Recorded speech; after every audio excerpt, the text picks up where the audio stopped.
OPTOGLOBE Summit. Good afternoon, everyone. A very warm welcome to the Asia session of Global Optometry Student Summit 2025, brought to you by OPTOGLOBE and SWASH MCU. We are truly honored to be with you all today as we explore the theme, Lens of Diversity, Global Optometric Education, Challenges, and the Improvement. So starting with my introduction, my name is Nida Khan and I'm the student of Pakistan Institute of Community Ophthalmology, 6th semester, Bachelor's in Optometry. And I will be moderating this event with a wonderful moderator from India, Rabjot. I would like him to introduce him a bit. Thank you, Nida. Hi everyone, my name is Rabjot Singh Gulati and I am an optometry student from India. I am currently serving as a state coordinator for Opto Bharat, which is a optometry student association emerging from itself India. I am super excited to co-host this session and explore some fresh optometry perspectives with all of you. To begin this exciting session, it's a privilege to welcome a remarkable leader in the field of optometry. So we have Miss Kinza Zeb with the OPTOGLOBE Regional Address from Pakistan. She will talk about the key initiatives in the Asian region and the benefits of being part of the OPTOGLOBE community. Welcome, Kinza. The stage is yours. Oh, okay. Thank you. Hello, everyone, and warm greetings. Whether you're joining us in the morning, afternoon, or evening from across the globe, welcome. It is my immense honor and privilege to welcome you all to OPTOGLOBE Summit 2025, a platform built by students for students with a shared mission to uplift global optometric education through the lens of diversity, equity, and innovation. So, as the Regional Director of Asia, representing one of the most vibrant and diverse regions in the world, I stand here today not only with pride, but with a deep sense of purpose. Our theme today, Lens of Diversity, Global Optometric Education, Challenges, Improvements, and the student's perspective, speaks directly to the heart of what the next generation of eye care professionals are striving for. Across Asia and beyond, optometry students are facing real and urgent challenges.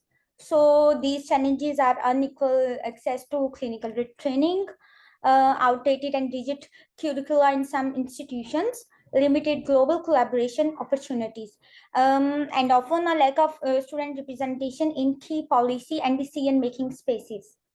Yet alongside these challenges, we are witnessing a wave of innovation. Yet everyone knows a wave of innovation, like from tele-optometry to AI in diagnostics, from inclusive patient care models to student-led outreach programs, from rural VN camps to digital health startups led by students themselves. So we are not just the future of optometry, we are shaping its present. This summit is living proof of that. Today we will hear voices from across continents, the voices of across continents, like from different cultures, different struggles, different ideas, yet all united by the same dream. A world where optometric education is inclusive, forward thinking, and accessible to all. Let us use the space not to just to highlight the problems, but to imagine bold, student-driven solutions. Let us question, let us collaborate, and let us challenge the status quo together. Because whether you are in Pakistan, the Philippines, Palestine, Peru, or Poland, clear vision is a basic human right. And education is the engine that drives it forward. And before we begin, remember this: your voice matters, your ideas matter, your presence here makes a difference. Thank you for being here. Let's make this summit not just a conversation, but a movement. Welcome to OPTOGLOBE Summit 2025. Let's see the world through each other's lenses.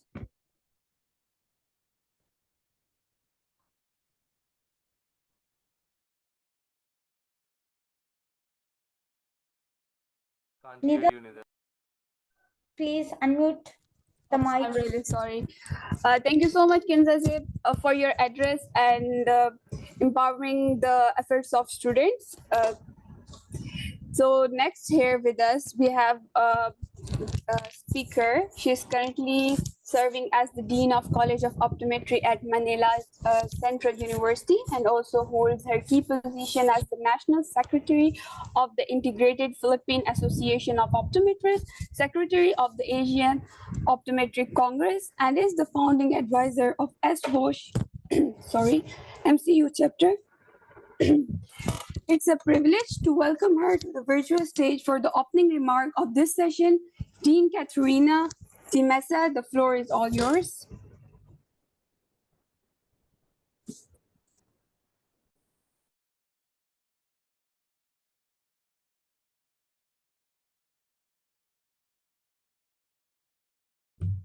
Do we have ma'am here with us?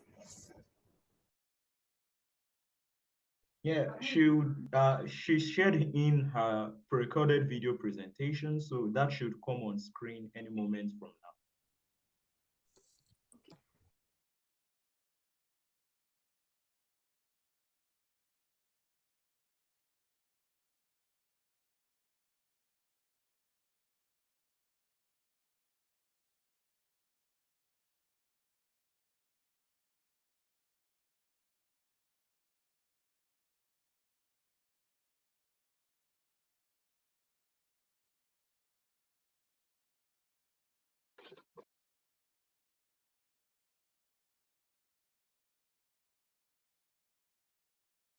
Nida, please move on to the next speaker. We're facing some technical challenges in sharing her video currently. Thank you. Okay. So the next speaker we have here with us is Rahul. Mr. Rahul Salespera is a sixth-year optometry student from Manila Central University. Rahul is an active leader, currently serving as a chairperson of the Junior Philippine Association of Optometrists. He is passionate about accessible, inclusive eye care. So I would request Rahul to please take over the mic. Thank you.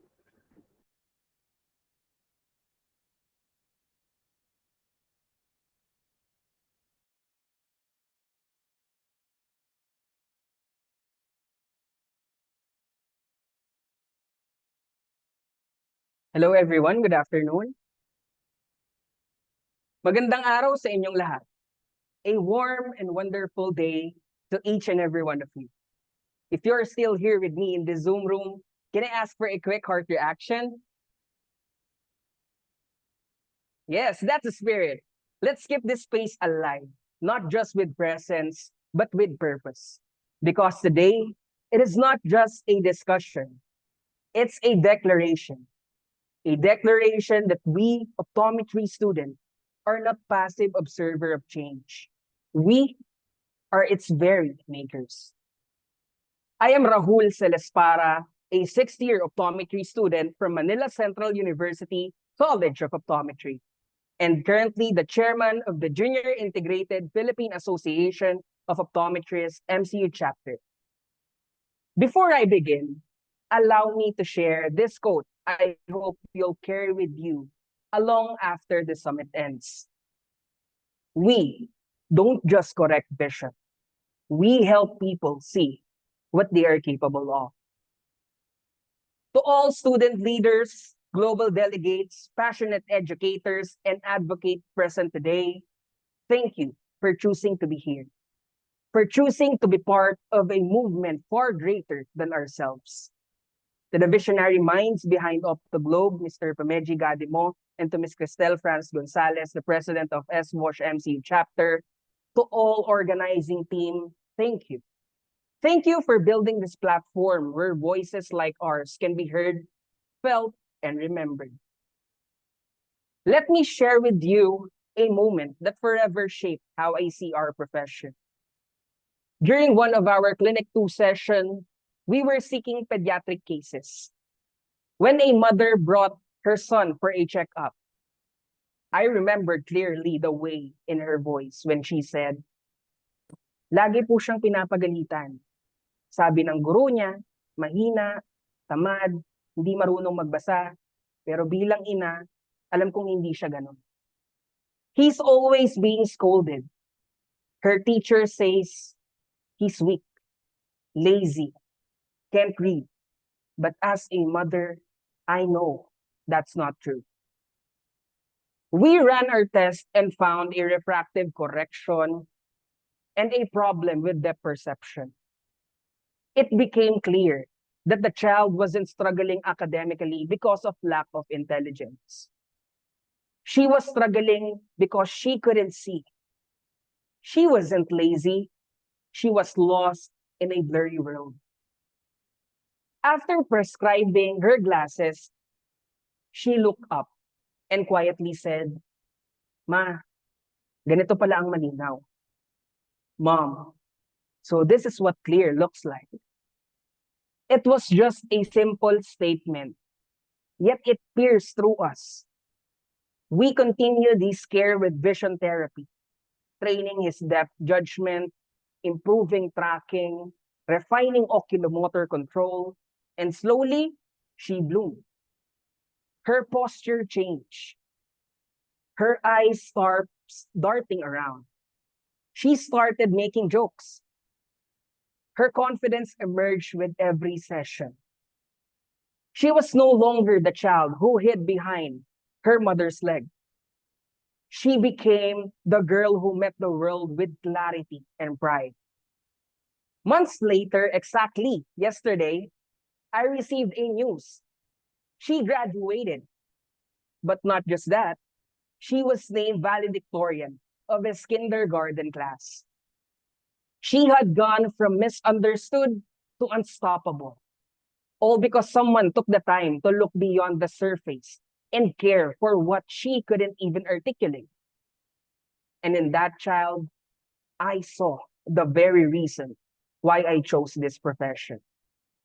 But this story, heartwarming as it may be, it is not the norm for every student or every patient, because the journey of becoming an optometrist in many parts of the world, especially in the Philippines, is filled with more hurdles than highways. We deal with a limited number of optometry schools, often centralized in few areas. Many students are forced to leave their provinces and families, traveling afar to pursue these dreams, only to be met with financial strain and uncertainty. Some facilities are outdated and clinical equipment is scarce. We've learned to be resourceful, sometimes too much too. Sharing equipments, improvising visual aids, or rotating around limited slots in clinic days is our norm. And still, in the Philippines, our profession is misunderstood. Optometry, yung nagbebenta ng salamin. Optometrist, hindi yan sila doktor, nagsusuot lang yan ng white coat. Optometry, you mean the one who just sell glasses? Oh, optometrists, they're not really doctors. They just wear a white coat.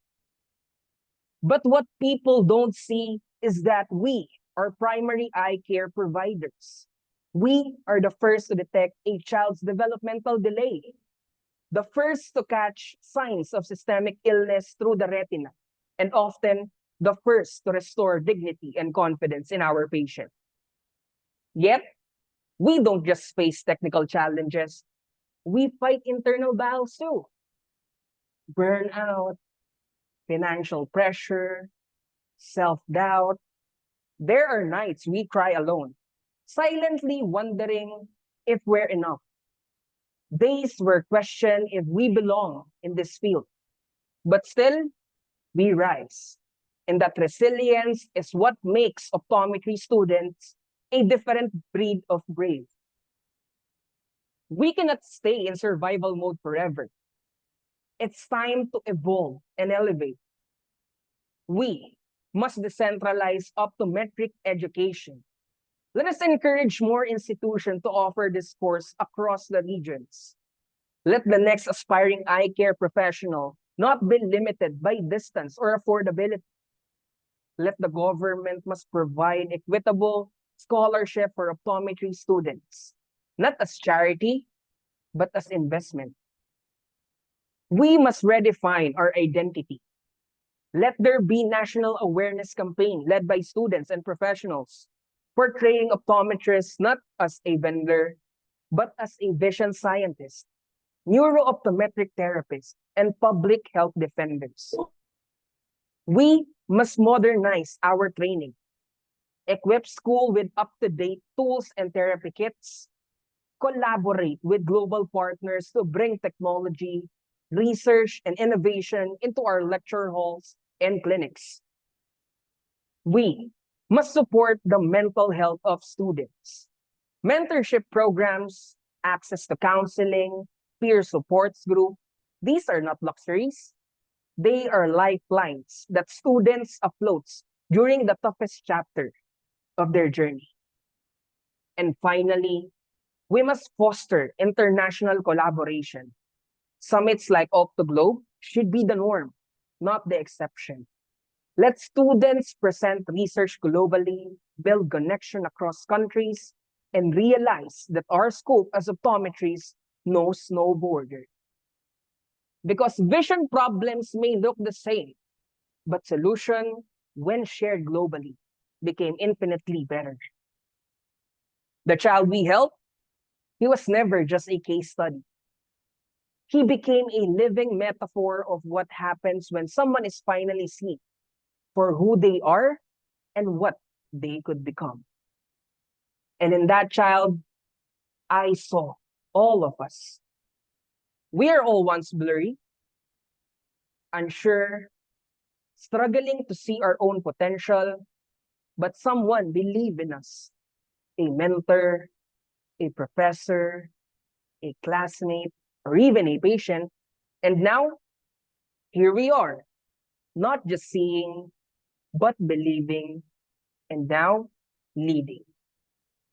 Before I end, I would like to sincerely thank the mentors who believe in me, for guiding me, for seeing my potential, even when I doubted myself, and for inspiring me to keep moving forward with purpose and passion. To Dr. John Lawrence Suarez and Dr. Jennifer Lynn Vignola, and to the rest of MCU College of Optometry faculty, thank you. Thank you for reminding us that we are not just here to meet requirements. We are here to make a difference. To our Dean, Dr. Catherine M. Timessa, thank you. Thank you for being more than a leader. You are the soul of our college. You are proof that compassion can coexist with excellence. To my fellow student leaders, thank you. Thank you for making this profession shine brighter with your courage, passion, and unyielding hope. Let me leave you once more with the words that guide everything I do. We don't just correct vision. We help people see what they are capable of. So to every students out there who feels unseen, this is your reminder. You are not invincible. You are invaluable. Let us keep fighting, keep believing, keep helping the world not just see, but see better, live brighter, and dream bigger. Mabuhay ang mag-aaral ng optometriya, mabuhay ang ating profesyon. Long live the student of optometry, long live our profession. Maraming salamat po at magandang buhay sa ating lahat. Thank you very much, and may we all live purposefully.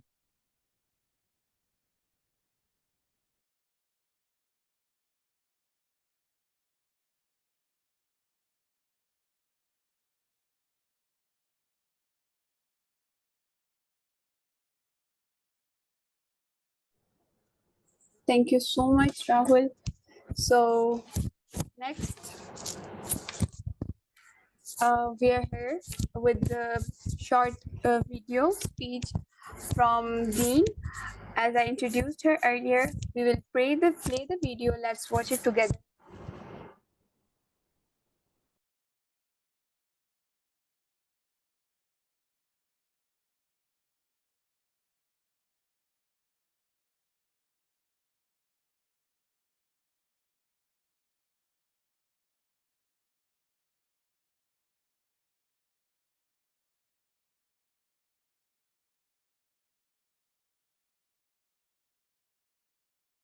Give me a minute.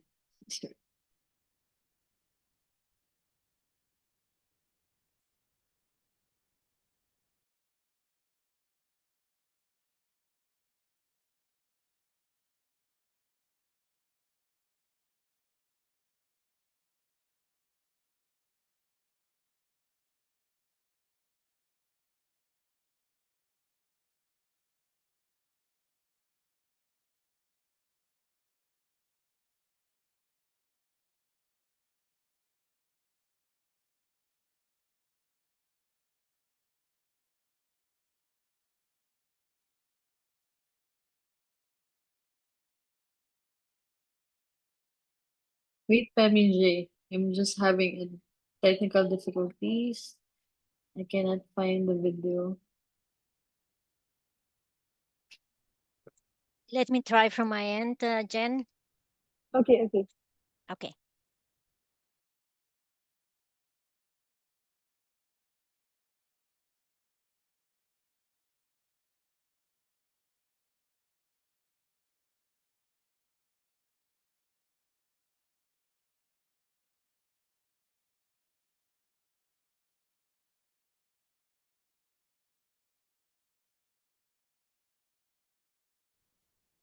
Good day, everyone. It is with great honor and heartfelt enthusiasm that I welcome all of you to the 2025 OPTOGLOBE Summit Asia session. We are gathered here today not only as students and professionals of optometry, but as a global community bound by a shared vision to strengthen and elevate optometric education through diversity, dialogue, and dedication. On behalf of the Manila Central University College of Optometry, I warmly greet our distinguished speakers, fellow educators, and most especially our student delegates who bring fresh perspectives and bold aspirations to the forefront of this summit. Let me take this opportunity to express our deepest gratitude to OPTOGLOBE for organizing this significant platform that celebrates students' voices and international collaboration. Your commitment to nurturing future leaders in optometry is both commendable and transformative.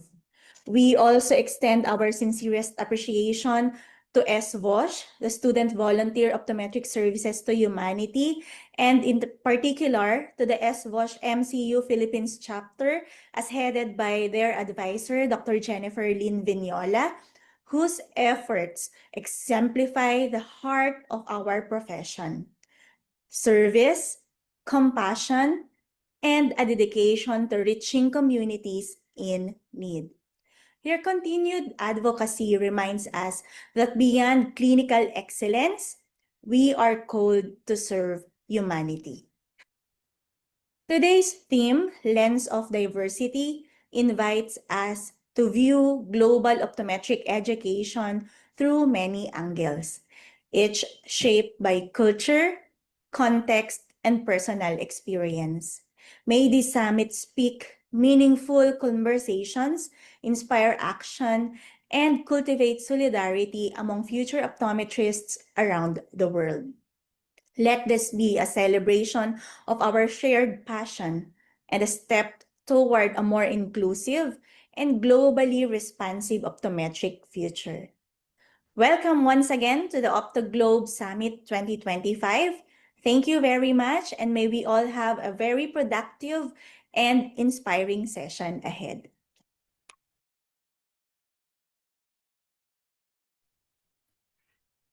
Very much thank you to Dean ma'am for exciting and inspirational message. Our next speaker is Miss Joanne Lithuan, our graduating student from Manila Central University. Joanne has actively led health campaigns for underserved communities in Manila, and she is also serving as a president of KTG MCU, that is the Know the Glow chapter of Manila Central University. Please welcome Joanne.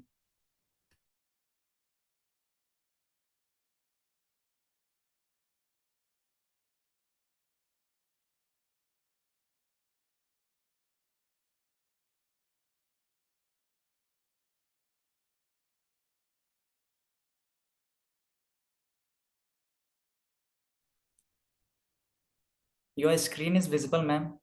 You can start now. Thank you.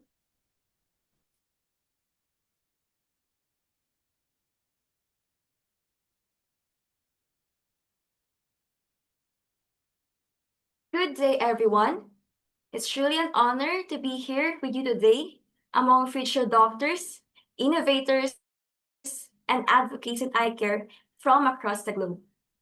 For my introduction, I am John Villatuan, a graduating student from Manila Central University, Philippines, and the president of the Know the Glow MCU chapter.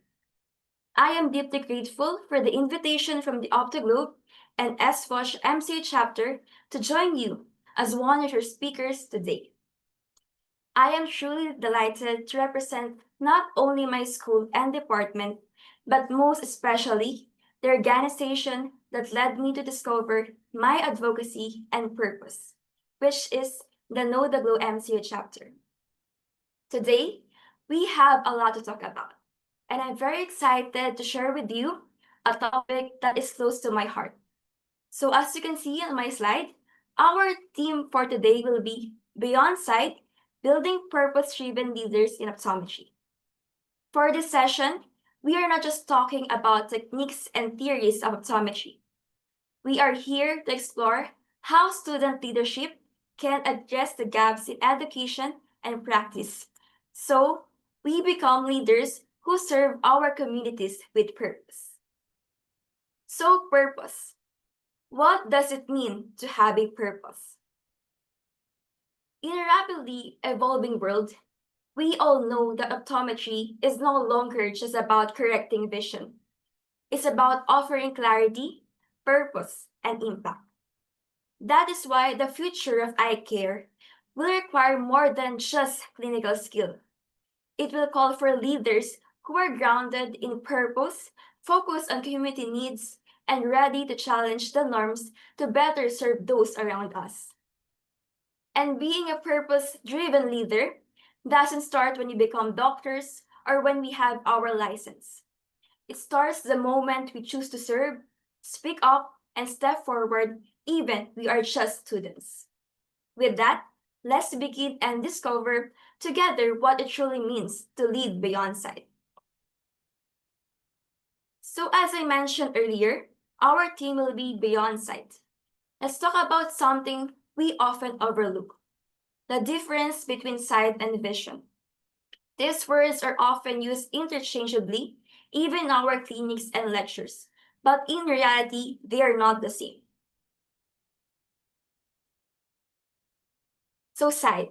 Sight means it is the physical ability to see shapes, colors, and movements. While vision, it is the understanding of what we see, where it is, what it means.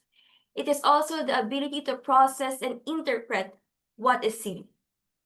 But why does this matter to us students, student leaders, optometrists, and future optometrists? We all know that in optometry, vision is about understanding, not just seeing.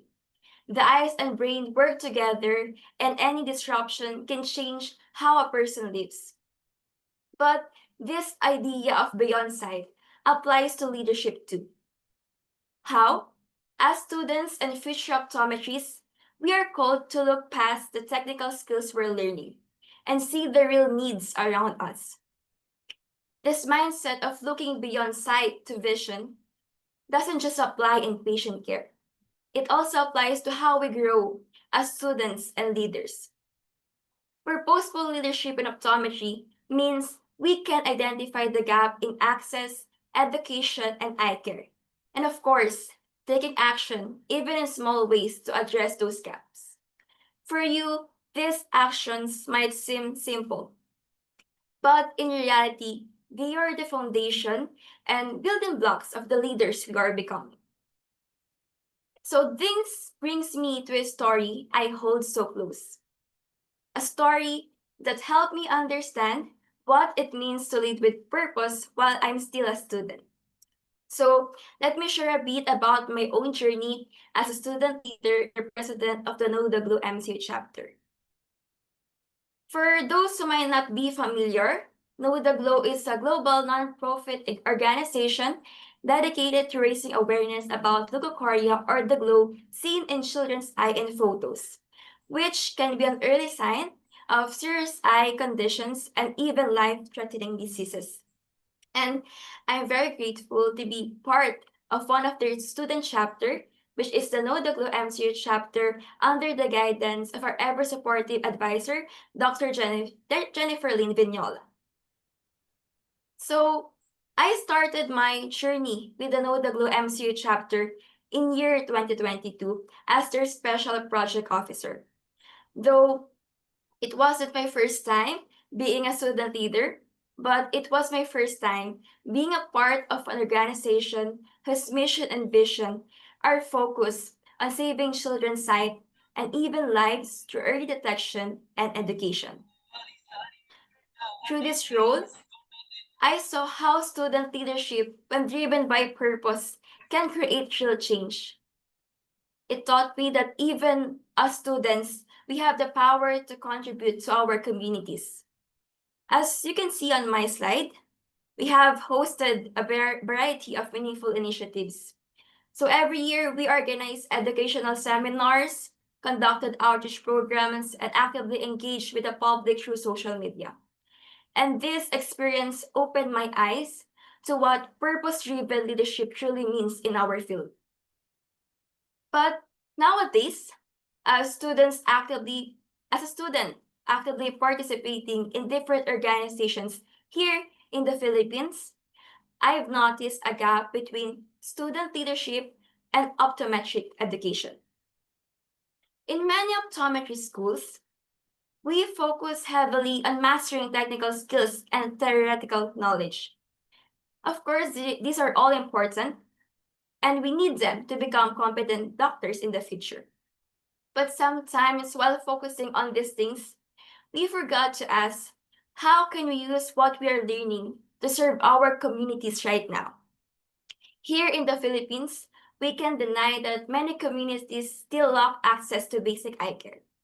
We see patients coming into our clinics with conditions that could have been prevented. And we also see children struggling in school because they can see clearly. Yet, as students, we often think we have to wait until after graduation or when we have our license before we can start serving or leading initiatives that address these gaps. And with this, we miss the beauty of serving others while we are still students. We forgot that leadership and service are not distractions from our learning. So in a global perspective, the World Health Organization emphasizes integrated people-centered eye care that addresses not just disease, but the broader impacts on daily life. So as students, we can embody this by seeking opportunities to serve, lead outreach, and build projects addressing local needs. Because student leadership, in reality, takes what we learn in the classroom and turns it into real and meaningful action. So student leadership teaches us how to, first, identify needs in our communities. Next, organize initiatives that protect and promote eye health.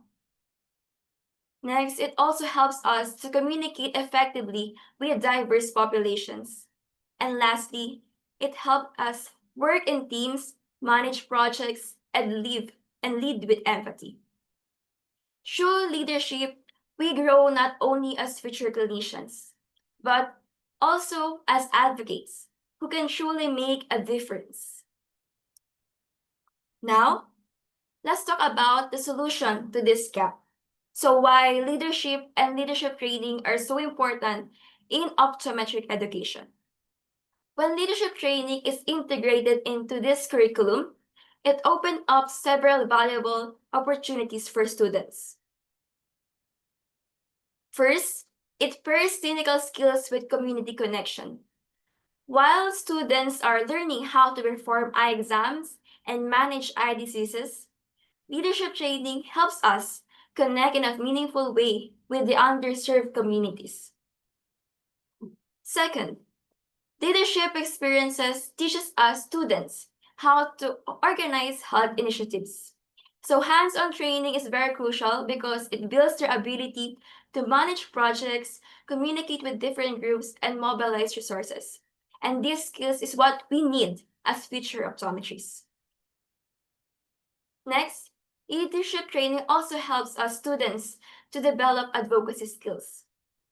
It encourages them or us to confidently promote eye health policies and take part in public health campaigns. Fourth, leadership enhances students' understanding for community needs. Students gain insight into the social and functional impact of vision problems. And finally, student leadership training fills an important gap in optometric education. While technical skills are very crucial, they don't always prepare students for broader roles in eye care. So leadership development equips students to step into roles that involve advocacy, community service, and program management. And with these opportunities, it's very clear that leadership training plays a crucial role in preparing optometry students for the challenges and responsibilities they will face, not just as clinicians, but as advocates and community leaders. And to grow in this area, we can also join different organizations that help us understand and serve our communities better, such as the Know the Globe, SWASH International, OPTOGLOBE, 'Unite and many more. These opportunities allows us to connect what we learn in the classroom with real-life impact. Now, I want to leave with you something practical that you can carry with you beyond this summit or after this summit. And to guide you, I'd like to share a framework I used to remind myself of what it means to lead beyond sight. Beyond is a simple acronym to keep us aligned with purpose-driven leadership. B for bold vision. Always lead with purpose and clarity. Set a clear intention for why you choose optometry and let that guide your leadership and clinical practice. Next, E for empathy and action. See each patient, community member, and classmate as a person with a story, not just a case. Why? Your voice, your purpose. Stand up for what matters. Use your unique strengths, passions, and story to serve and advocate for your community. O, opportunities to serve. Because leadership is about service, seek and create opportunities to uplift others. N, network of impact. Collaborate with peers, mentors, and organizations to expand your influence and learn from others. And lastly, D, for dynamic growth. Stay open to evolving as a leader, clinician, and a person, adapting to new challenges while staying rooted in your purpose. When you feel tired or overwhelmed, always remember this acronym. Remember that each patient you serve and each project you lead is an opportunity to live out your purpose in optometry. So as we close this session, I encourage you to remember that optometry isn't just about refractions, lenses, or prescriptions. It is about people. It is about seeing beyond what is measurable on chart, listening to our patient stories, understanding the barriers they face, and advocating for those who may not have a voice. Leadership in optometry does not begin only when we graduate or when we finally hold our license. It begins the moment we choose to step forward, speak up, and serve even we are just students. To all the students, student leaders, optometrists, and future optometrists here today, I hope you carry this mindset into your studies, clinical work, and future practice. Thank you for being here, for your attention, and for your willingness to become leaders who will make a difference in the lives of many.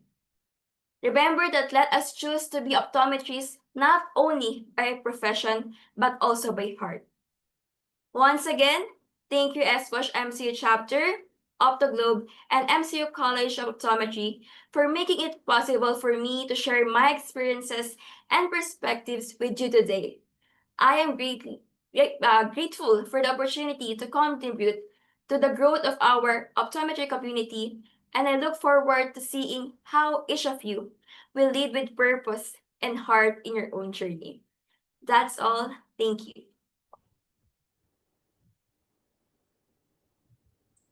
Thank you so much, Juan, for this insightful presentation, for highlighting the power of compassionate leadership. So next, we welcome Ms. Louis Sian from Singapore Polytechnic, a strong advocate for community eye health. She's led vision screening program for over 100 residents and volunteered at the Singapore National Eye Center. Let's hear from Lucian. Over to you. Everybody, I'm Sun from Singapore Polytechnic. So I'm going to be sharing more about how healthcare and optometry functions in Singapore.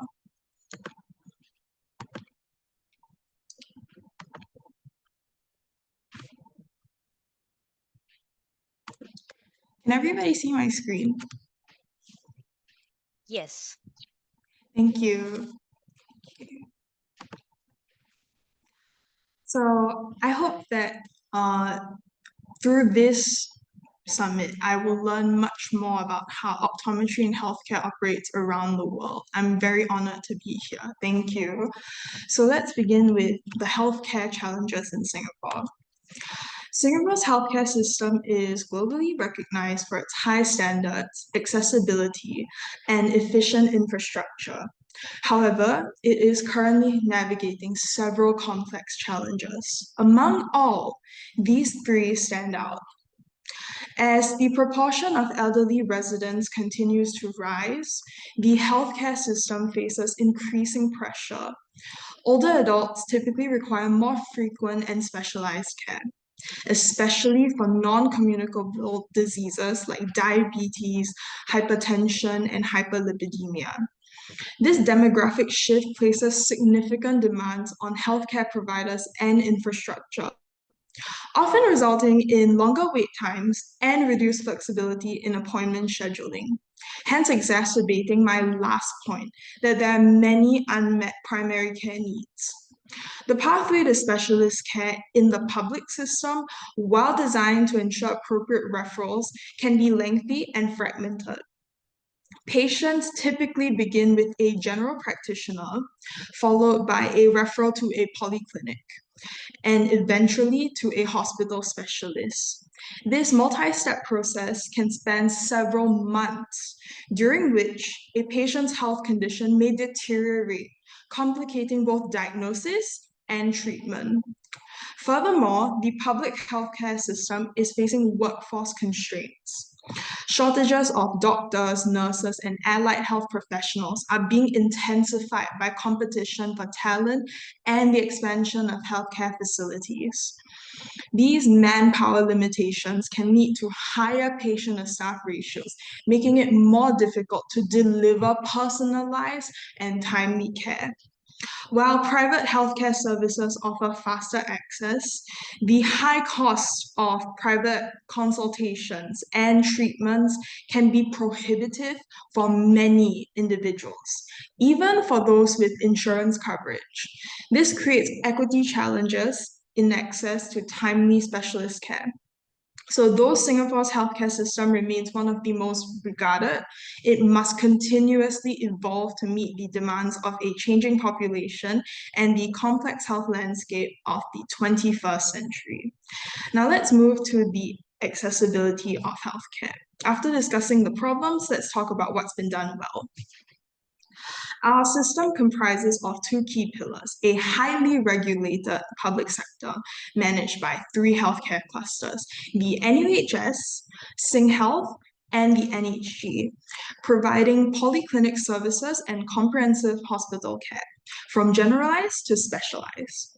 Along this, a dynamic private sector offers more personalized options, often utilized by those with private insurance, including our international community who come to Singapore for medical care. The shift from a purely hospital-centric approach from hospital to community, as seen here, recognizing the needs of an aging population and the rise of chronic diseases. We are building a robust network of care closer to home. Community care is delivered through three key avenues. Center-based activities like daycare and community rehabilitation centers offer vital support and therapy in structured environments. Residential-based services include community hospitals for subacute care and rehabilitation, and nursing homes for long-term specialized care. And critically, home-based care offers medical, nursing, therapy, and even direct personal assistance at a patient's home. This allows individuals to age gracefully and recover comfortably post-hospitalization, reducing the need for costly acute hospital stays. I've personally seen the impact that community care has on a patient's life through my volunteer work. The patients not only benefit through their physical health, but through their social and mental well-being. It is incredibly inspiring and motivating for me as a future healthcare provider. This integrated approach is further strengthened by initiatives like Healthier SG, our national movement towards preventative health.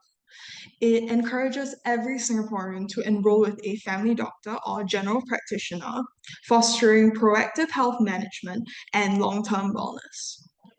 Now that we've covered the healthcare system, let's take a closer look at the accessibility of healthcare and how it functions in Singapore. So, being a small country, Singapore has about 5 times as many optometrists compared to the global averages. However, the scope of optometrists in Singapore, when compared to global optometrists, may vary. This will be further elaborated in the subsequent slides. So, in Singapore, optometrists and opticians are regulated by the same body, the Optometrists and Opticians Board, OOB, whereas ophthalmologists fall under the jurisdiction of the Singapore Medical Council. Their scopes of practice also differ significantly, as shown in the table. Optometrists can perform refraction, prescribe glasses and contact lenses, as well as assess overall eye health. In contrast, ophthalmologists are medical doctors who can diagnose and treat eye diseases during using medication or surgery. So after discussing how eye care works here in Singapore, let's talk about the challenges that optometrists face here from my perspective as a student. The first being limited professional autonomy when it comes to patient care. For example, as illustrated by this bottle of tropicamide, optometrists in Singapore are unable and are not permitted to perform procedures like dilated fundus examinations, cycloplegic refraction, and applanation tonometry independently. Similarly, we are unable to prescribe treatments such as low-dose atropine for myopia control or antibiotics for infections. In conditions like glaucoma, while we may detect and suspect signs of the disease, the authority to diagnose and manage it lies with the ophthalmologist.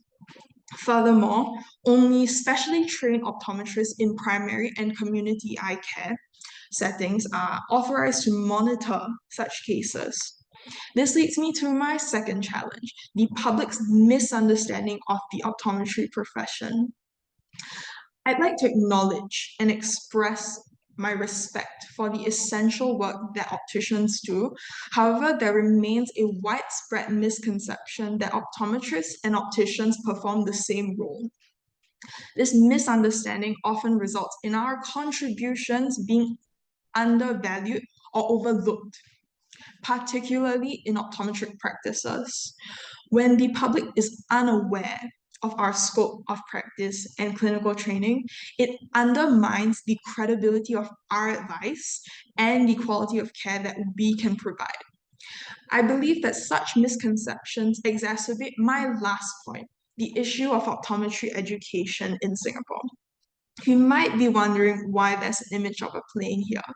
The reason is that currently optometry is only offered at the diploma level, and there is no local degree program. Those who wish to further their education must do so overseas, which introduces a host of challenges, the most major one being a huge financial burden.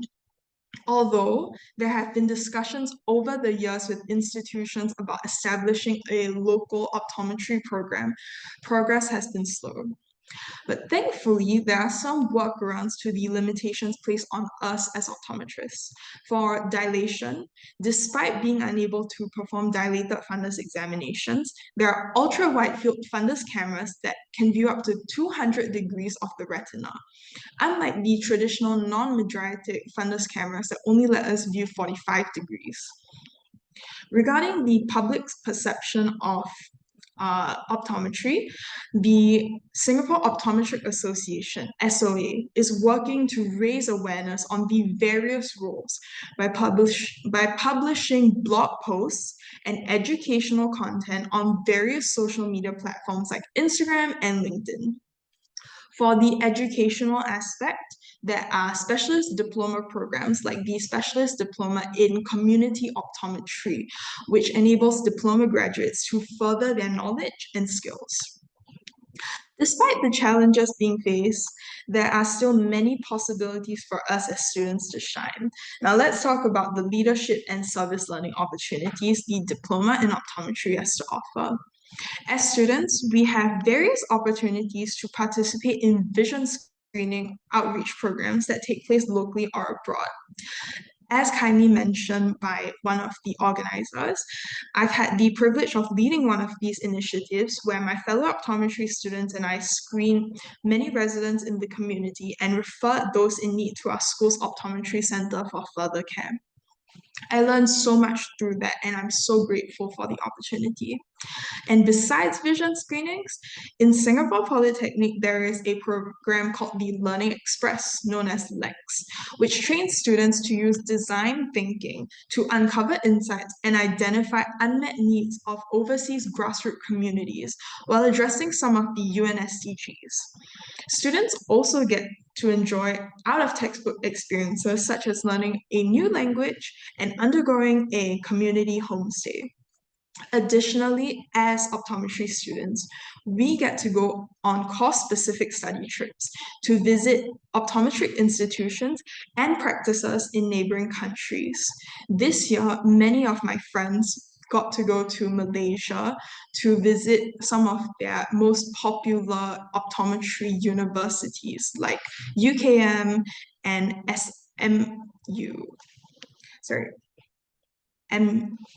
MSU.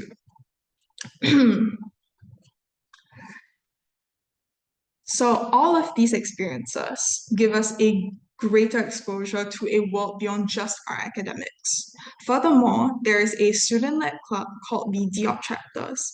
The chapters allow students to hone their leadership skills by planning various activities like the DOP Homecoming, as seen here, where all of the alumni over the 30 over years of Singapore Polytechnic diploma in optometry program, they all came back to share more about their experiences in the field, as well as the scrub ceremony, an inaugural ceremony where the year 2 students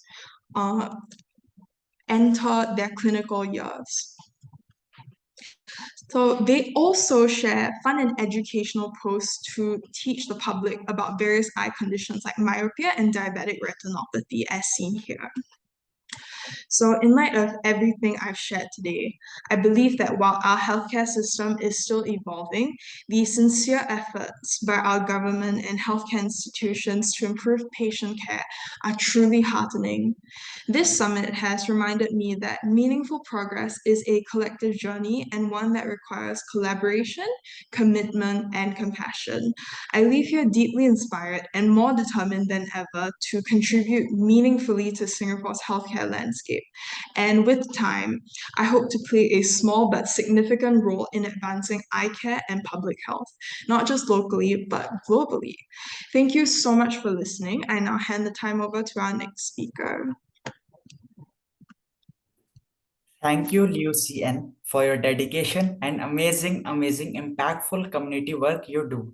So now next we have Dr. Mariam Jabbar. She is an accomplished academic and researcher from the University of Faisalabad, Pakistan, with 19 research publications and numerous international presentations. She is known for her innovative contributions for making eye care accessible for all so that everyone in this world can see more and be more. So let's welcome Dr. Mariam Jabbar.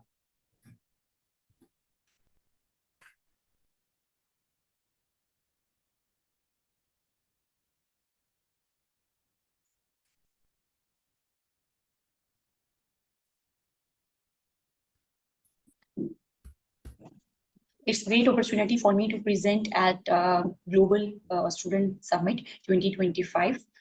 Great appreciation for the OPTOGLOBE to continue the legacy after the successful summit of 2024. Topic of my presentation is myopia navigator. Let's start from here. Here's me, Mariam Jabbar, currently working as lecturer, Optometry Department, University of Faisalabad. Myopia is on rise and can lead to half the world population affected by 2050. According to the World Health Organization report on VN, myopia is becoming an increasing global health concern, and it's increased by day. And here's a graphical representation. It is estimated that half of the world population will be myopic by 2050. And in this concern, we should take few steps to delay the onset of myopia and the progression of myopia. In this regard, World Council of Optometry collaborate with Cooper Union and provide the free online resource that provide the range of content and advices and the practical actions for the eye care providers to mitigate the myopia progression and delay the onset of myopia. Basically, myopia navigator has three pillars: mitigation, measurement, and the management. Let's start from mitigation. Mitigation is basically the evidence-based standards of the care that is proceed with the optometrists are expected to educate and guide the parents and the children about the risk of developing myopia. If we know about the risk of myopia, then we can proceed with the delay the onset of myopia and delay the progression of myopia. And this should be addressed. The myopia mitigation should be addressed at the toddlers and the preschool years initially, because onset of myopia occur in the early stage of life, and the conversation should be kept in focus with the family and parents of the child regarding the family history of myopia, child history, and lifestyle factors, because there is a few risk factors that are modifiable risk factors and other are the non-modifiable risk factors. To address the myopia, we have to proceed with the lifestyle factors with the goal to prevent and delay the onset of myopia. Furthermore, myopia mitigation has three pillars. First of all, that's about the lifestyle advice, and then children at risk and consequences of myopia. Let's start from the lifestyle advice. When we're talking about the lifestyle advice, it's basically related with the modifiable risk factors. Modifiable risk factors are those we can proceed with increasing and reduction to delay the onset of myopia. Include these lifestyle factors in conversation with the children and the parents about myopia mitigation. First of all, the main pillar is maximize outdoor activities. Mention that more outdoor activities during the day, the better will be the effect. And other factor is proceeding with the limit the near work aside from the school work, as this is the era of digitalization. Make families aware that some studies show that correlation between screen time and work with the onset of myopia. If there is excessive near work, that's proceed with the onset of myopia, and if there's already a myopic patient, then it proceed with the progression of myopia. Furthermore, the factor is we should proceed with the screen time recommended a maximum of 2 hours of the screen time every day, not more than this. If it exceed, it will lead with the progression and onset of myopia. Regular eye exam is the main pillar to encourage preschool and school age children to come and for the eye exam, and recommended follow-up. Follow-up is main necessary for proceeding with the progression of myopia. And furthermore, the second pillar of myopia mitigation is children at risk. If we know who are at risk, then we proceed with the delayed and control of myopia. Children at risk, basically the main age of the onset is the younger age of the onset. The earlier the myopia emerges, the greater the risk of progression. Mostly it's occur in the toddlers and the school goings. Significant screen time on the near work as we are proceeding with the digitalization era. So there's excessive screen time that is the most significant risk factor. And studies show that there's a significant correlation between screen time and the onset and progression of the myopia. If myopic parents, then it proceed with the obvious with the first child of with the onset of myopia, presence of myopia in any of the children, any of the parents. If one of the parents, the less respected, less chances for the onset of myopia. If both parents are myopic, then the risk of myopia in a child is at more significant. Other disorders, post accommodation responses, increased accommodation lag, and the AC over E ratio are these are the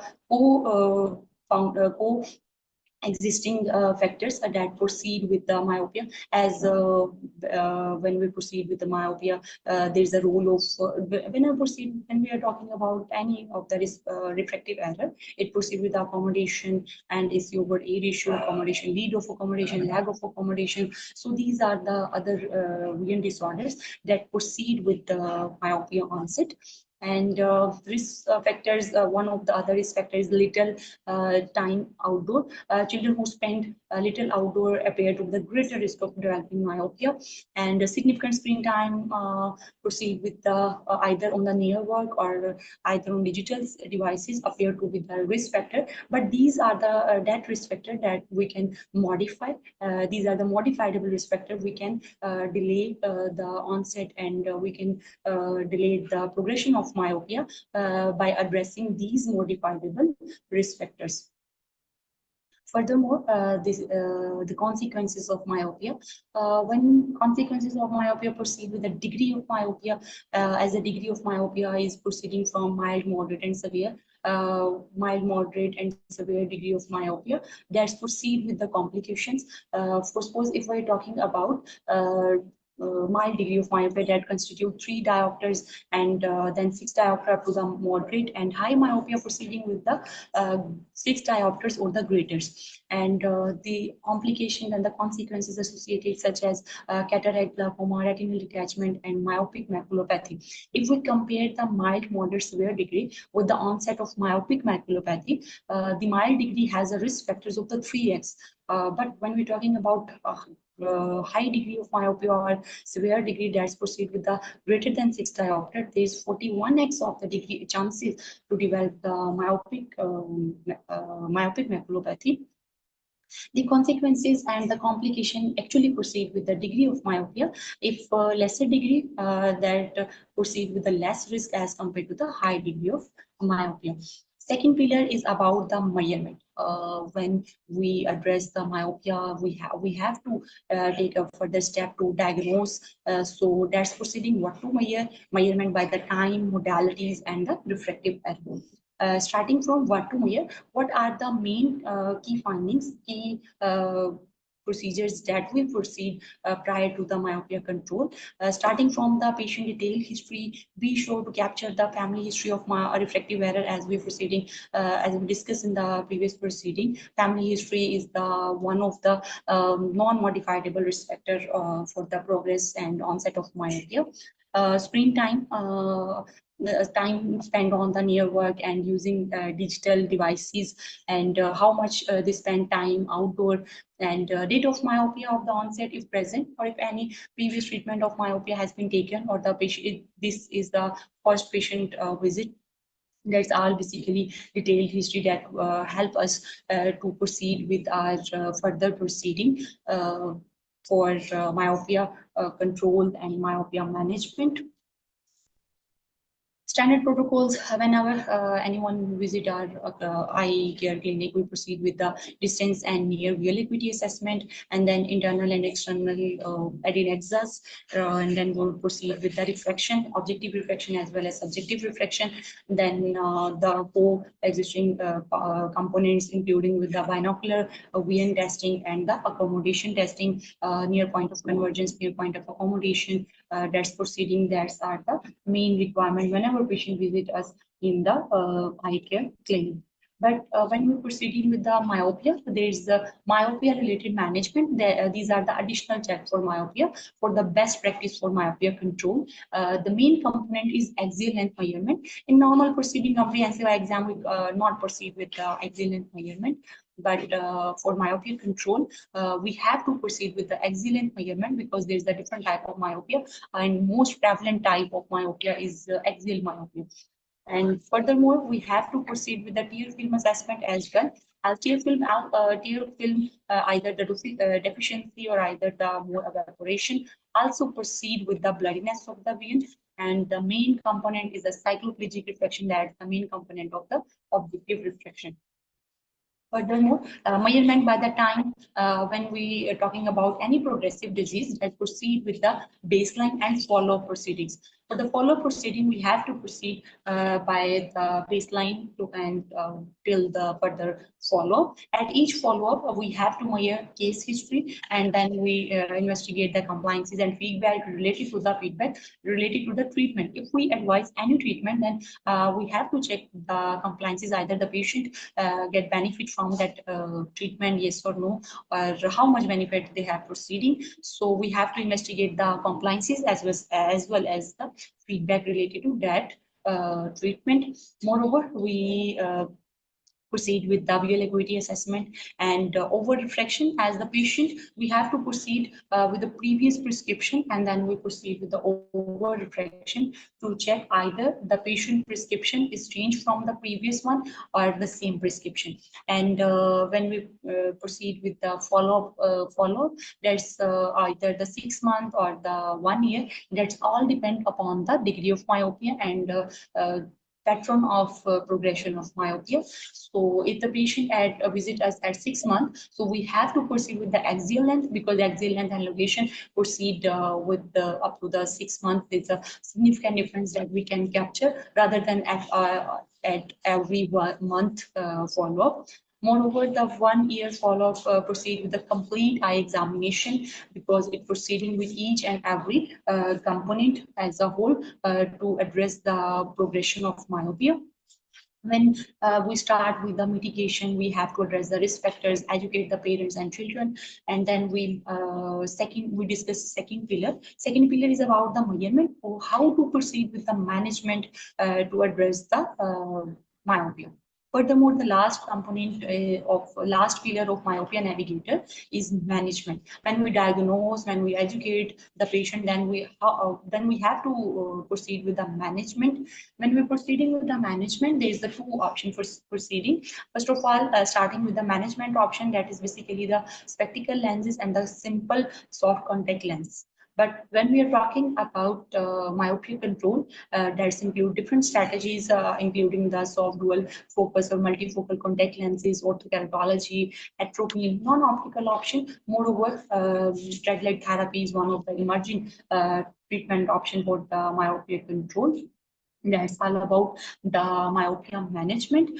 And this interactive and educational guide to evidence-based resources for myopia management is basically provided by the World Council of Optometry Myopia Ambassadors. These are the creative minds who proceed and put up this resource and content range of content and advices for the all eye care providers, and great appreciation for the World Council of Optometry to collaborate with the Copper to provide myopia management standard of care. Further proceeding, here's the spotlight from Third International Myopia Conference organized by the University of Faisalabad. Professor James visited University of Faisalabad, and we just clicked the picture for by holding the 3 M's of myopia navigator, measurement, management, and mitigation. That's all from my side. If you want to discuss, read more about myopia navigator, you can visit my World Council of Optometry website, and you can read more about myopia navigator. Thank you so much.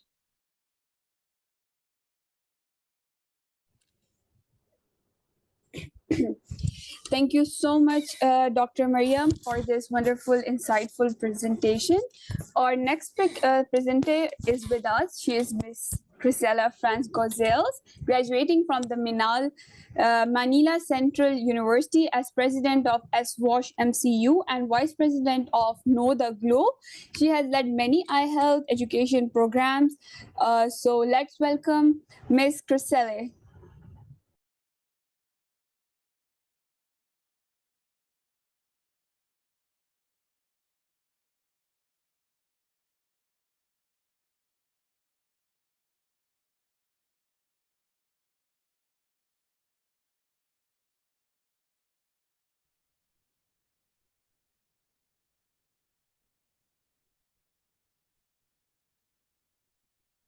Good day, everyone. I'm Crisella Franz A. Gonzalez, a graduating optometry student from Manila Central University, Philippines, and the president of SWASH MCU chapter. For the past 4 years, I've been involved in various volunteer programs, community outreach missions, and student-led eye health campaigns that allowed me to see both the challenges and opportunities in the Philippine optometry. These experiences made me realize that we don't wait to graduate to make a difference. We lead, we serve, and we rise, even while we're still students. Today, I'll take you through how student volunteerism becomes a bridge, not just for learning, but also for changing lives.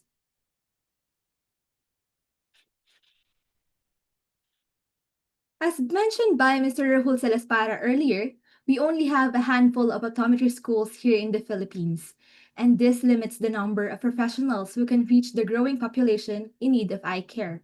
As a result, many rural and low-income communities simply don't have eye clinics, optometries, or even basic eye examinations. Aside from this, there is a widespread lack of awareness about vision health. Many don't seek help until their vision has significantly worsened. These 3 issues, access, availability, and awareness, are what we, as student volunteers, aims to address. Being involved early allows us to understand the needs of communities firsthand. When we join outreach programs, we don't just observe, we engage. We help take case histories and even vision screening tests under the supervision of our clinical instructors. This brings us the real exposure to patients even before we're licensed. All thanks to our MCU College of Optometry faculties who always supports us and guides us in every patient that we encounter.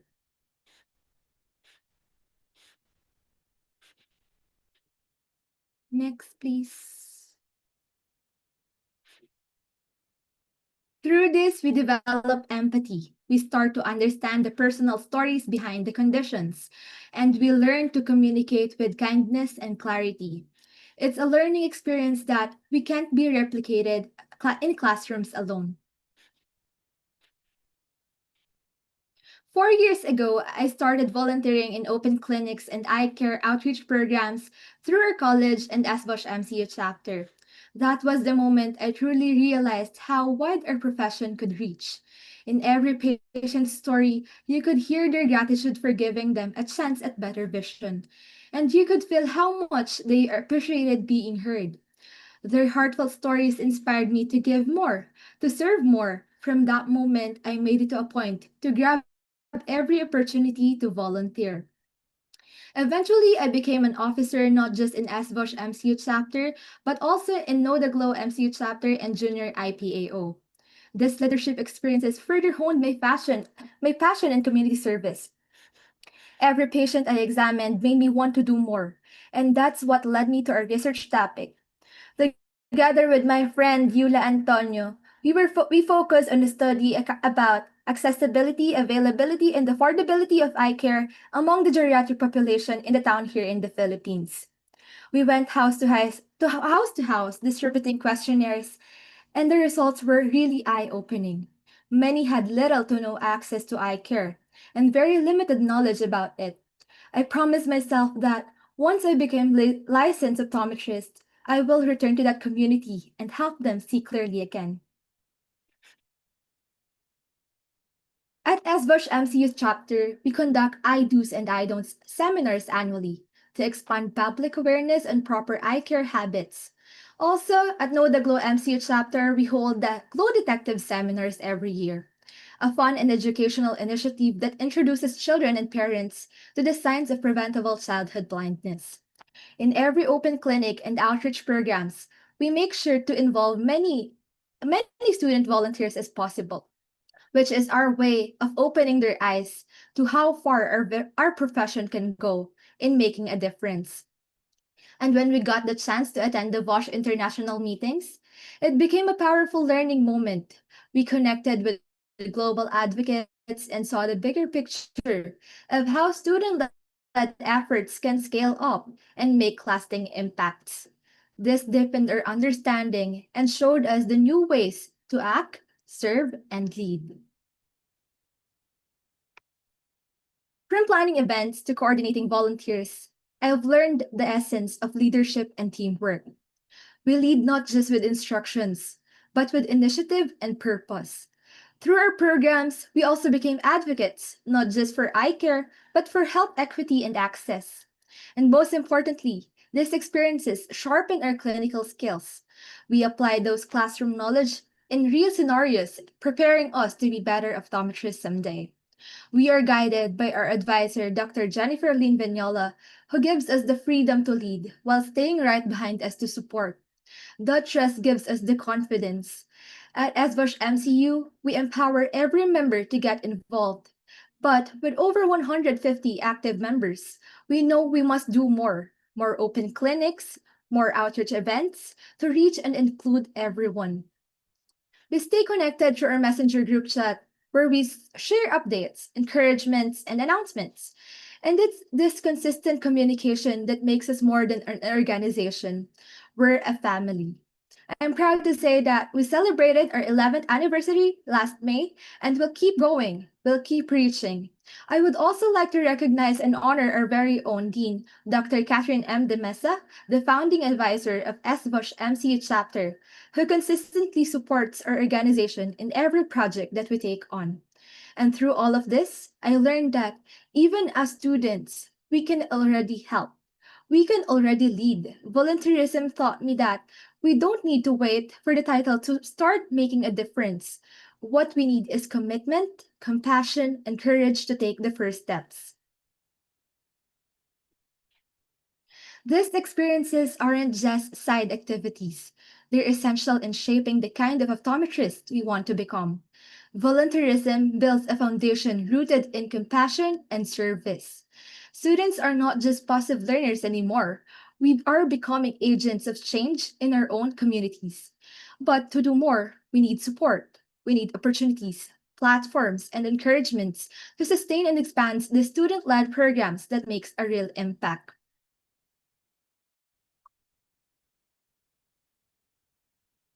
So here's what I've learned. Vision goes beyond clarity. It's about recognizing the needs and responding with a heart. I may still be a student, but I've already seen what we're capable of when we serve with purpose. We don't have to be licensed to lead. We just have to care enough to start. In our college, we live by the saying, walang susuko sa pangarap. In English, no one should give up on their dreams. So let us all continue to serve, continue to strive, and continue to shine the light of eye care in every community we can reach. Here in the photo is our SWASH MCU chapter family, the people who continues to inspire me, support me, and remind me why this mission matters. Thank you very much.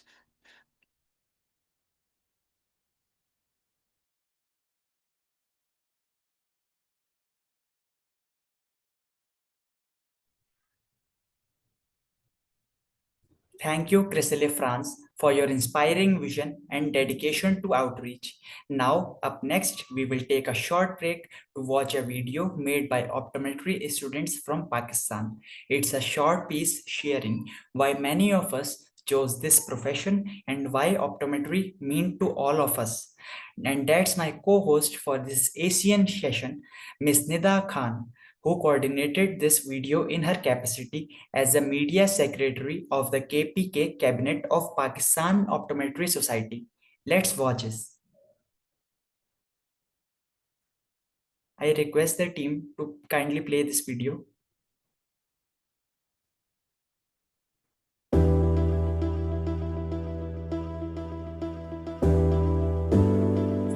I'm Aisha Zara and I'm proud to be an optometry student because I get to protect one of the most precious gifts, the vision. Every day I learn to make people's lives brighter and better. This is more than a career, it's a calling. And I make this vision clearly. Because I got opportunity to serve humanity, I can also help people to see the world clearly. I can treat them and diagnose. Student because everyone deserves a clear sight. Because I will be contributing to better eyesight. Because clear vision shouldn't be a privilege, and I am fighting to make it a right.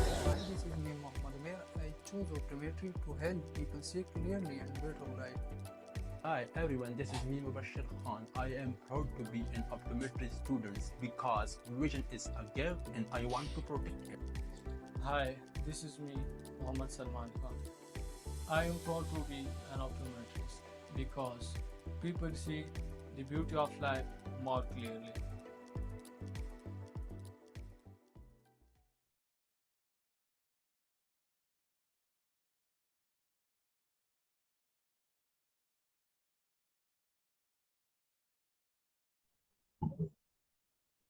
That was the video from Pakistani optometry student. Thank you all the students that participated in it and coordinated to make this video for the summit. So up next, the audience, please come to your chat box and ask the question. Any question you have towards the speakers, leave the questions in the chat box. We will read them out and the speakers will answer them. Waiting for your questions.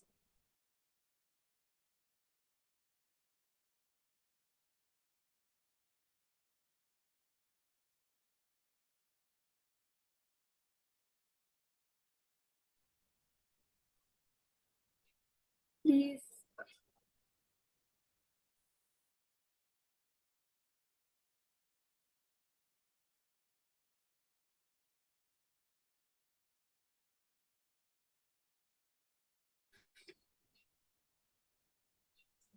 We will wait for a few minutes so you guys can ponder on the questions you have and leave them in the chat box for the speakers to answer them.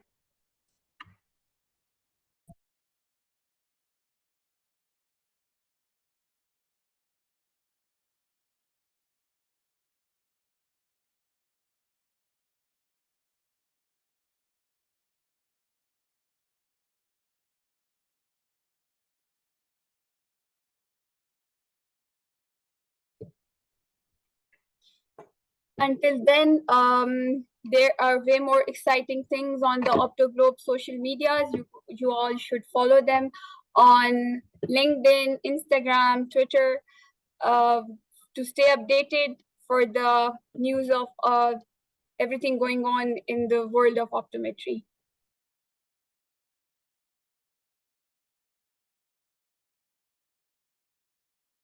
Okay, so we have a question here from Amo Galang Lentura. I hope I'm not pronouncing it wrong. How can volunteerism increase chances of being employed? Any speaker who would like to?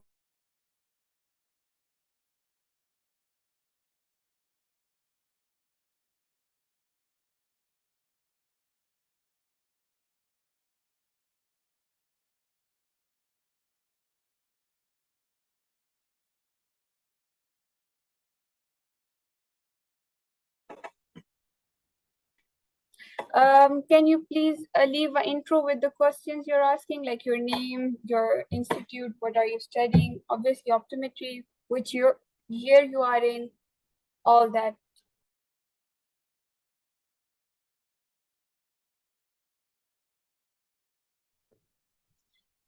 And please mention whom are you willing to ask the question. Any specific speaker, please mention the speaker as well. Emo Gileng, if you're here, please leave the speaker's name in the chat box.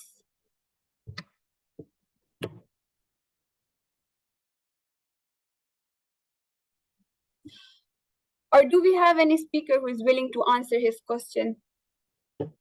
Please answer his question.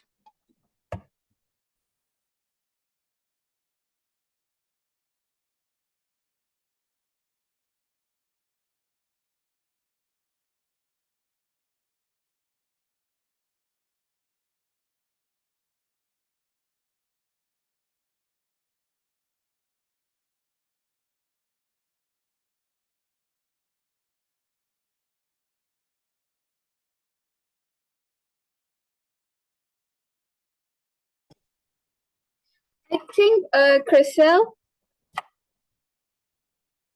if you could answer his question. He's saying that how can volunteerism increase chances of being employed? Hello, to answer that question, volunteerism increases your chances of being employed by helping you gain valuable skills such as communication, teamwork, and leadership, which are attractive to employers. It also expands your professional network, fills employment gaps on your resume, and shows that you're proactive, committed, and community-oriented. Volunteering can lead to a job referrals or even direct employment within the organization, making it a practical and meaningful way to boost your career prospects.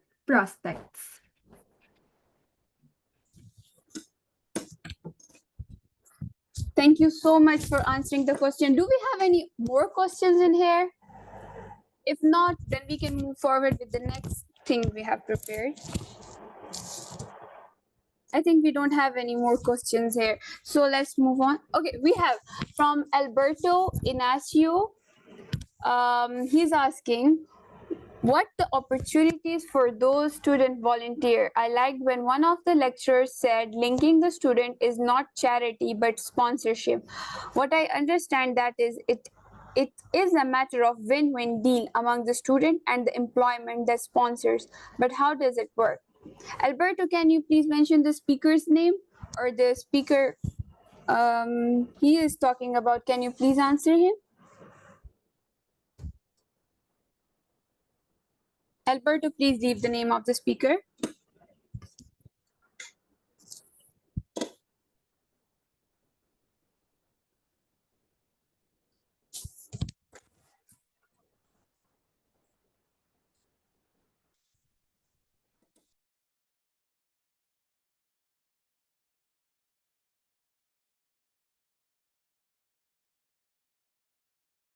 Okay, I think that question can best be answered maybe by Dr. Jennifer Lane Vinola. Dr. Jen, I don't know if you would love to answer Alberto's question, where he's asking the opportunities for student volunteers. His question is in the chat, ma. So I don't know if you would love to just maybe air your opinions on that.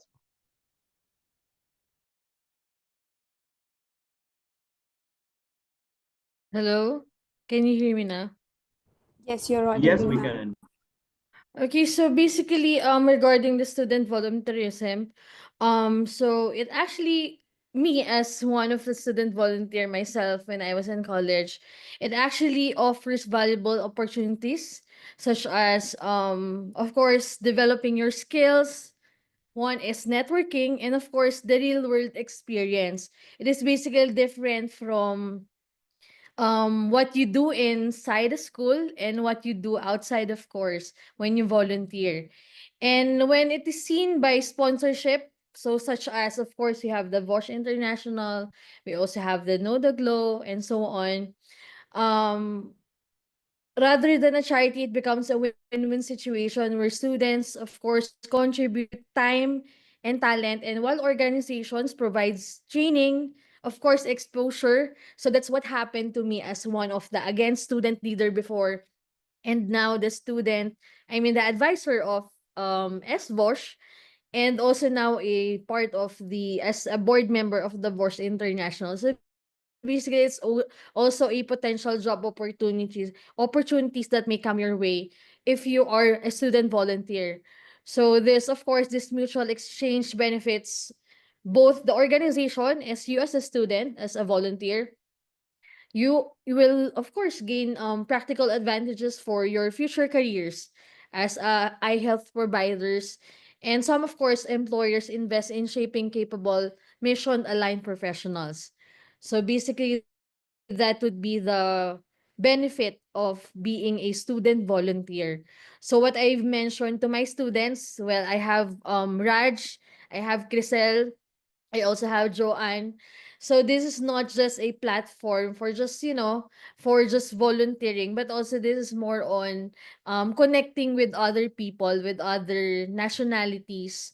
And of course, having that one goal in mind, which is, of course, to make eye care available, accessible to everyone. So basically, again, that is how I see it, how you will benefit as a student volunteer. Thank you so much, ma'am, for answering the question. Do we have more questions or should we move on? Okay, that's it for the Q&A session. Now, over to So you, now, Rabjot. Now it's our time for our interactive breakout room session. Each of us will be assigned to a room to engage in meaningful discussions about today's theme. In your groups, you can reflect on key takeaways from today's speakers, local challenges you face in optometry education, ideas to strengthen global collaborations. So feel free to share your voice and listen actively and enjoy this exchange of perspectives. So we will see you back here shortly.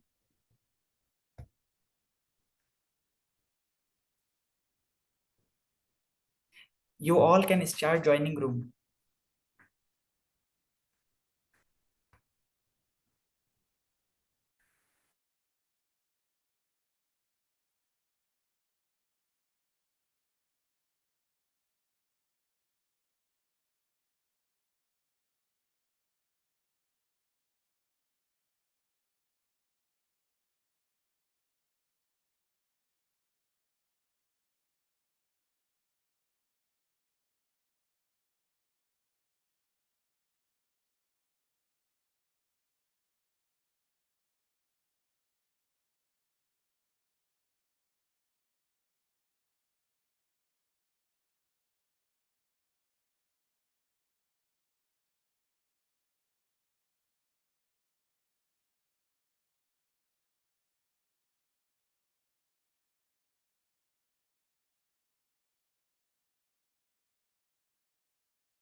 Excuse me, the ones who are still in the main meeting room, perhaps you, it will be useful if you join one of the meeting rooms with your fellow students.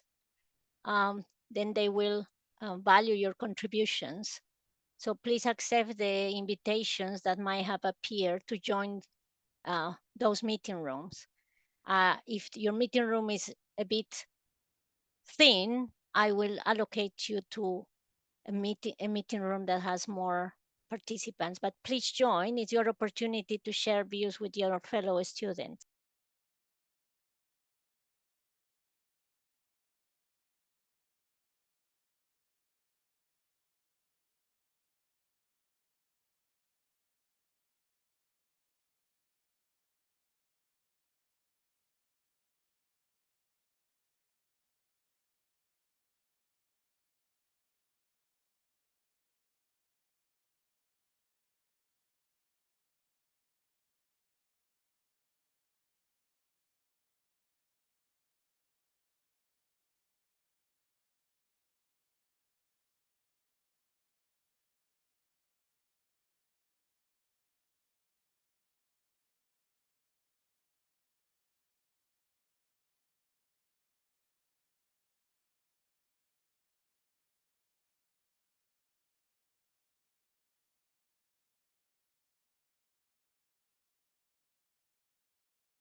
vote of thanks.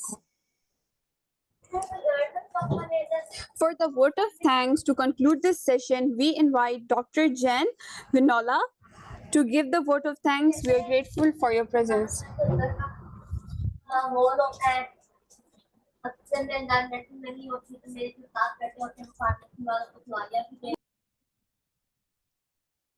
Okay, so good day everyone. It is truly an honor to deliver the closing remarks for today's Asia session for our Global Summit, the entitled Lens of Diversity, Global Optometric Education, Challenges and Improvements, the Student's Perspective.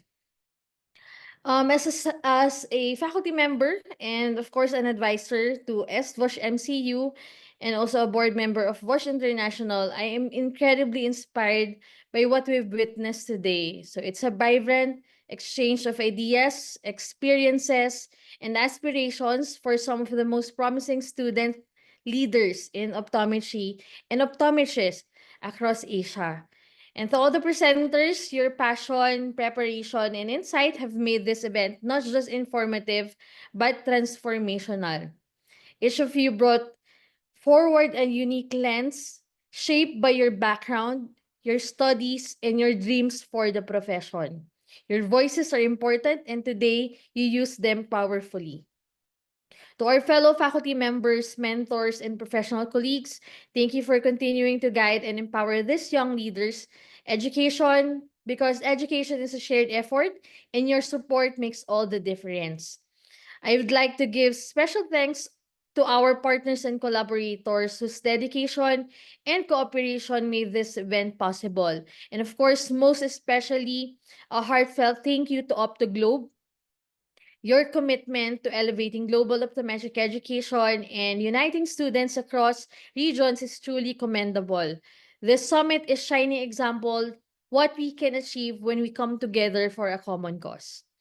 As a representative, one of the representative also of WASH International, I am proud to see our shared vision of global service, education, and equity come to life through platforms like this. The SWASH movement, which begins with students like you, carries the torch of our mission into the future. Let this not be the end of the conversation, but the start of ongoing collaboration, curiosity, and advocacy. May each of us leave today more inspired to serve, more equipped to lead, and more connected to one another. And again, on behalf of SBOS MCU, WASH International, and of course, OptoGlobe, I thank each one of you for your presence, participation, and passion. Again, thank you very much and congratulations to everyone.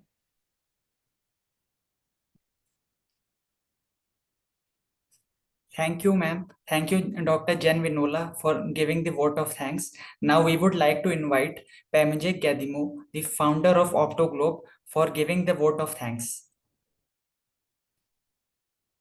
Thank you very much, Rabjot. Thank you very much, Rabjot and Nida. Thank you to everyone who joined us.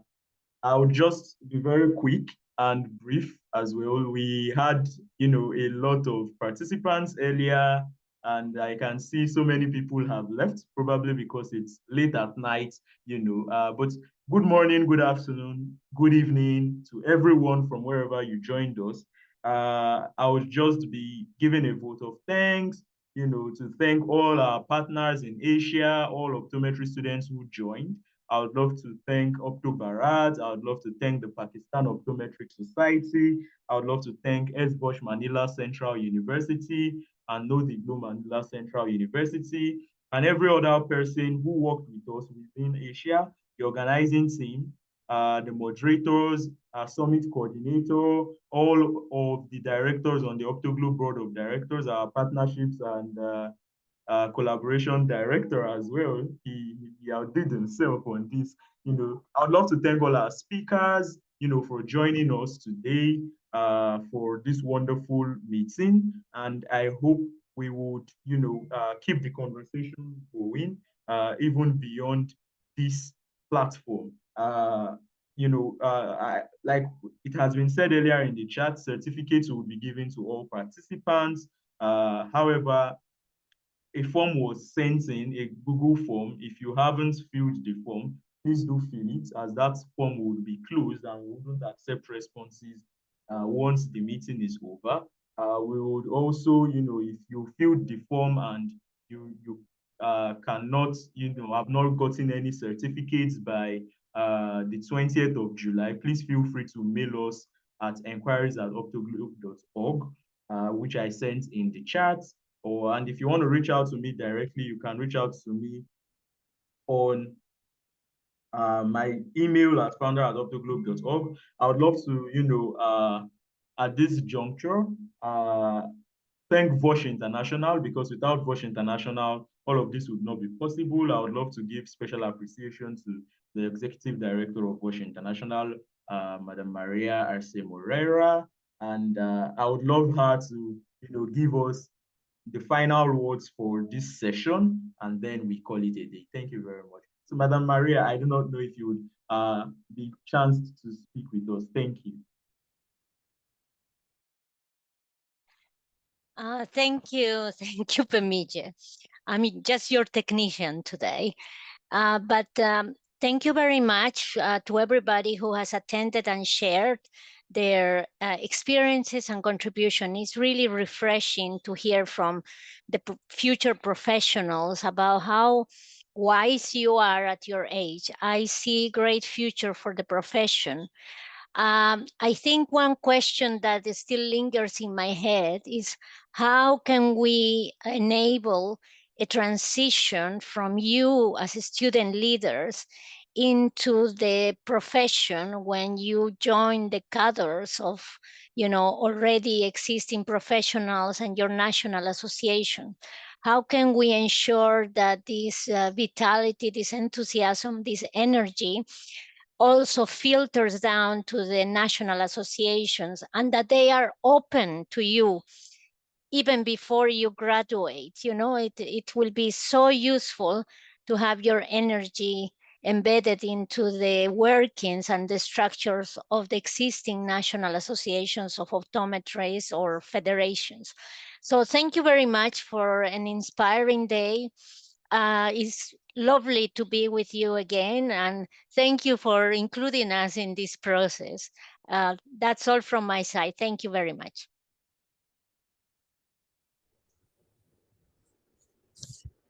Thank you, everyone. Thank you, all the speakers, participants, organizers, for making today meaningful and inspiring. We look forward to seeing you all in the upcoming sessions of Global Optometry Student Summit 2025. Until then, take care and continue shining your light in the world of eye care.